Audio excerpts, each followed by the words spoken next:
Hey, how's it going?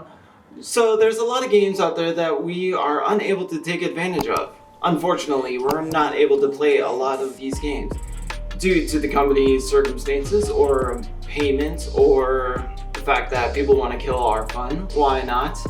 But here's a short list of some games that are canceled that we will never ever be able to play. Not that it matters. I'm sure that they would suck anyways. Silent Hills, Star Wars 1313, Dirty Harry video game, Agent by Rockstar, Battle of the Sith Lords, exciting. The Force was not well with that game. Dead Space 4, which was more of an open world game, Warcraft Ghosts, Mega Man Universe, Scalebound, Doom 4. I guess it was mortal as in it died very quickly, rather than immortal. They named that quite properly actually. Battlefield, number 3 for the PS2 and Xbox. It was produced by Steven Spielberg, but it was basically made around ghosts and supernatural, but it became a ghost before anybody saw the light of the day of it. Sadness, which is relevant that it's sad that nobody will be able to play it. It looked like a great game. Why not? Cancel it. Who cares? Let's move on. Fez 2, Prey 2, which was more of an open world, beautiful, exciting game everybody was stoked about, but never came to fruition. There was another PS3 shooting action game that was delayed. I don't remember the name, but it looked quite excellent and groundbreaking. Groundbreaking as in it broke right into the grave of its development. And Time Splitters 4, which is the saddest part that I am reminiscent of, because I was a huge fan of Time Splitters and I still am. It's an amazing, groundbreaking video game which I highly suggest anybody play.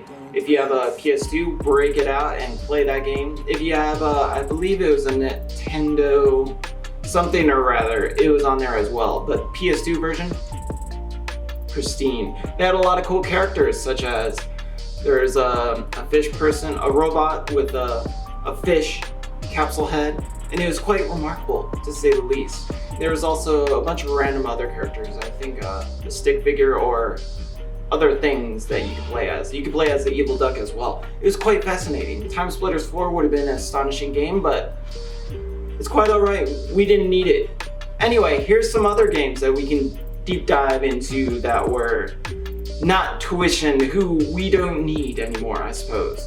100 Bullets for PS2.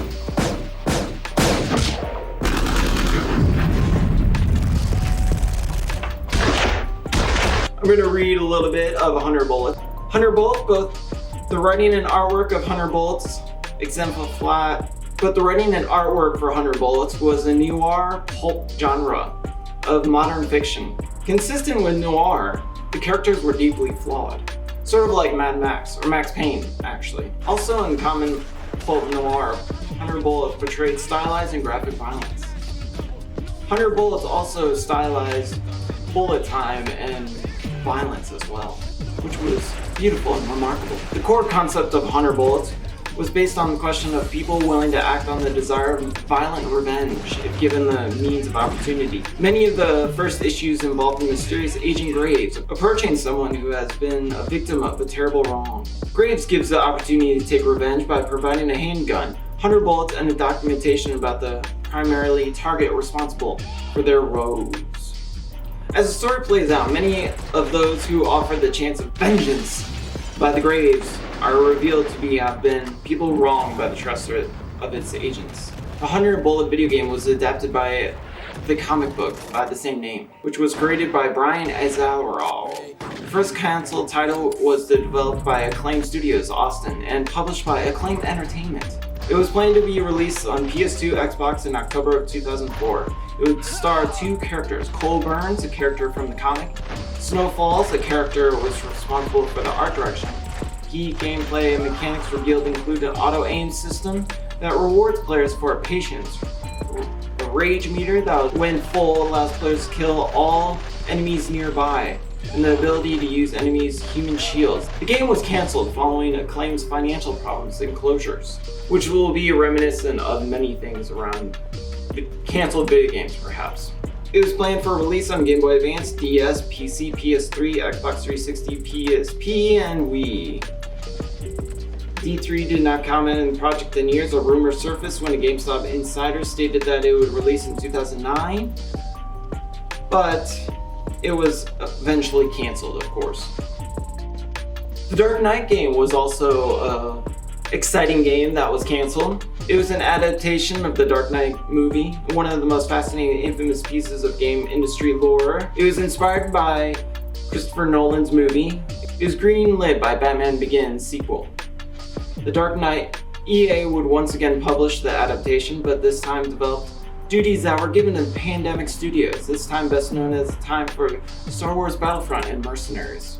Everything we know about the early days of Dark Knight development suggests that it was initially intended to be a fairly straightforward follow-up to the Batman Begins video game. It was a linear action-adventure game with stealth elements and a plot based on film. However, things changed drastically when Brisbane branch of Pandemic was working on the Dark Knight and decided to use an open-world game engine. And the LA division of the company had developed the Saboteur. Inspired by what they saw, the Brisbane team decided to convert the Dark Knight into an open-world game that they felt better represented the scope of Nolan's films. Now there's other Batman video games such as Arkham Knight series. Those are groundbreaking basically in superhero video games and also fighting games in general. It leads the concept of bouncing around and you can fight other players and block and maneuver pretty significantly within the parameters. Project's Conversation open world title, Pandemic's Brisbane team focused more on ambitious gameplay concepts that wouldn't have been possible, or at least as interesting.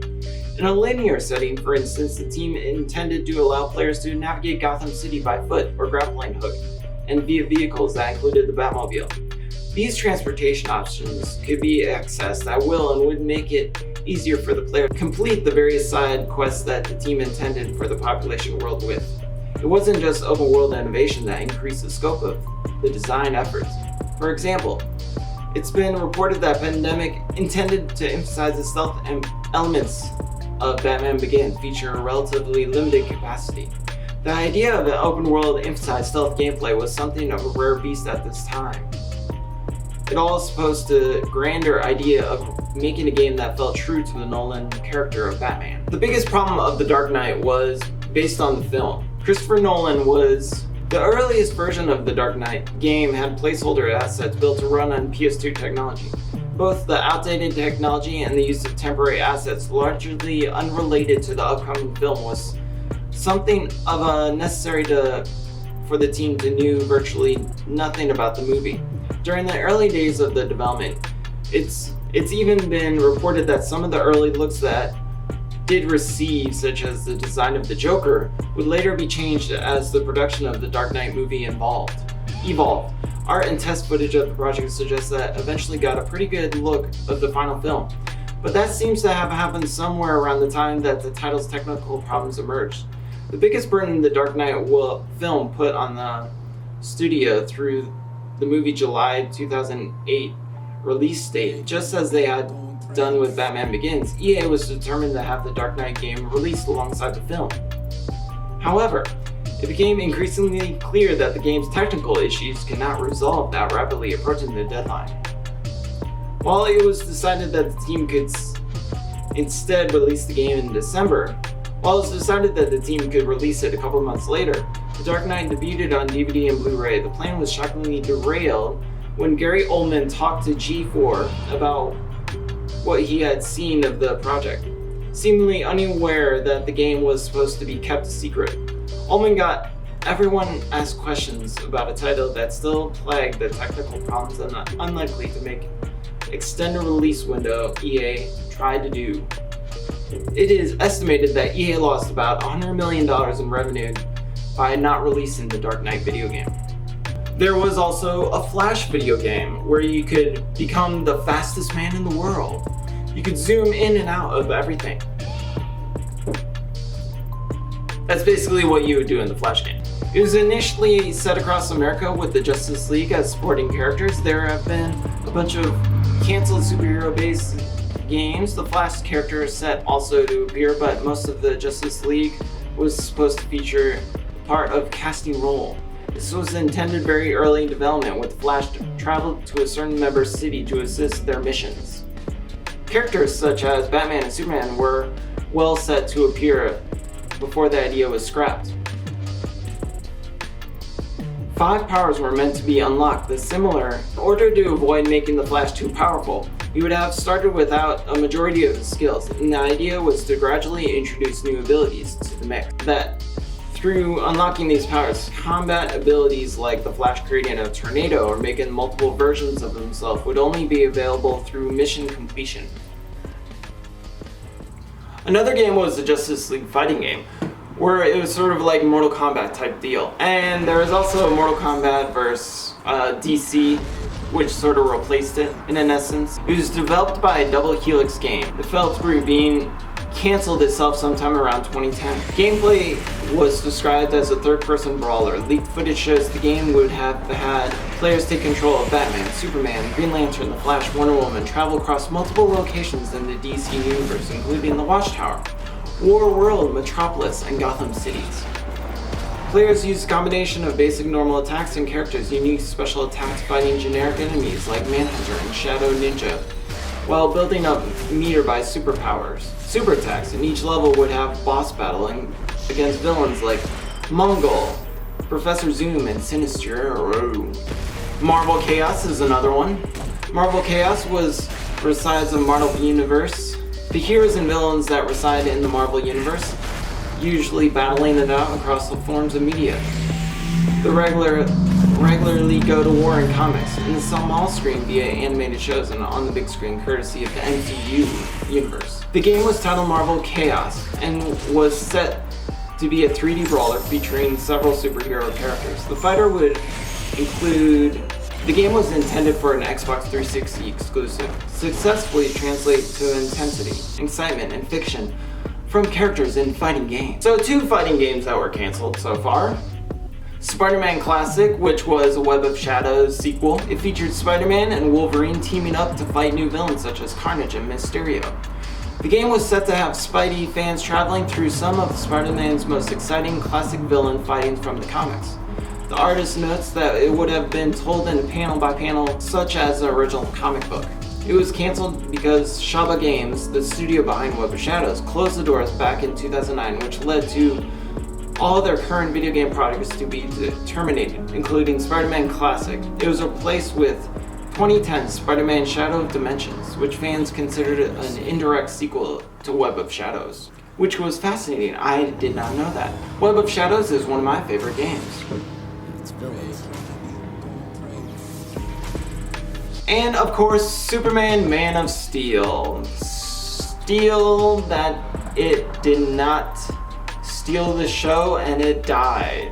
So it wasn't more like steel, it was more like plastic. In 2008, Star Wars Rogue Squadron developer Factor 5 teamed with up-and-coming publisher Brash Entertainment to create an ambitious open-world game based on DC Comics' Man of Steel. By May of 2009, Factor 5 was no more thanks to Superman. In the latest video from the folks of Did You Know Gaming, Unseen 64 video game historian Liam Robertson explores development and subsequent derailment of Superman Blue Steel, which Blue Steel was another name for it, such as like Zoolander perhaps. I don't know if Zoolander was the cause of this, but pretty suspicious, I would say.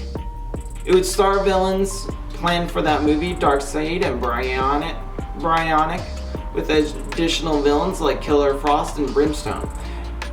Any villain Factor 5 thought would make for a good fight. Test videos of gameplay mechanics were crafted. Superman would have the ability to grab opponents and smash them through solid buildings, which sounds like just about the coolest thing a Superman video could do. Illustrations for an article titled "The Cancelled Superman Game That Killed a Beloved Game Studio Problems" began in mid-2008. When Warner Brothers decided that they didn't want Bryan Singer to follow up the 2006 Superman movie at all, instead putting the franchise on ice with plans to revisit years later. The plans seemed to have worked out just fine. Factor 5 shifted gears to that point, moving to a tie-in to a more general homage to Superman Vose and series. Combination of bad business decision and overall lack of experience in the industry, the publisher laid off employees, sold off IP, and eventually closed its doors completely in November of 2008. Gotham by Gaslight, extra gas with extra beans for Batman, was probably one of the most interesting, I would say, for steampunk. There's not a lot of steampunk video games out there, and it would have been quite interesting, their take on it. They could have added like vampires and so forth, why not? It would have been quite interesting for them to dive into something different. It's quite shame that developers don't test the waters with new concepts of video games. They usually push out what's safe, perhaps, but you never know, like such as Cyberpunk, they tried to do something crazy, and you never know, it could be a hit or miss. It's really up to the money and how much they want to risk, perhaps. But such as mid-2000s, you would see a bunch of random video games that you would not think of, such as like the Time Splitters. So what are your thoughts on canceled video games, perhaps? If you don't care, then good deal. If you do care, well, maybe you can start your own publishing and start your own business, why not? All of these games are quite fascinating, and it's sad that they're not being made in a way that they are being made in a different concept, such as Batman Arkham Knight did have the costume of the Gaslight one, and then also the Web of Shadows was made into another game, but it wasn't as awesome as the original Web of Shadows, which was completely open world and crazy, perhaps. That is a complete gem if you can find it. It's actually very rare if you are a video game collector. If you would like to buy that, go out and buy it. I would highly suggest it. I'm actually looking for a copy myself. Well, thank you for watching, and have a great day. Subscribe, like it, all that jazz if you want. Very cool. Have a great day. Bye.